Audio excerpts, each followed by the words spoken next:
श्रीलक्ष्मी श्रीमहालक्ष्मी क्षीरसागर कन्यका उत्तिष्ठ हरिसम्प्रीते भक्तानां भाग्यदायिनी श्रीलक्ष्मी श्रीमहालक्ष्मी क्षीरसागर कन्यका उत्तिष्ठ हरिसम्प्रीते भक्तानां भाग्यदायिनी उत्तिष्ठोत्तिष्ठ श्रीलक्ष्मी विष्णुवक्षस्थलालये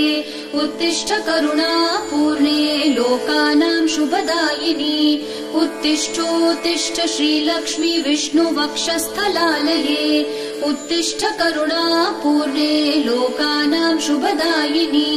श्रीपद्ममध्यवसिते वरपद्मनेत्रे श्रीपद्महस्तचिरपूजित पद्मपादे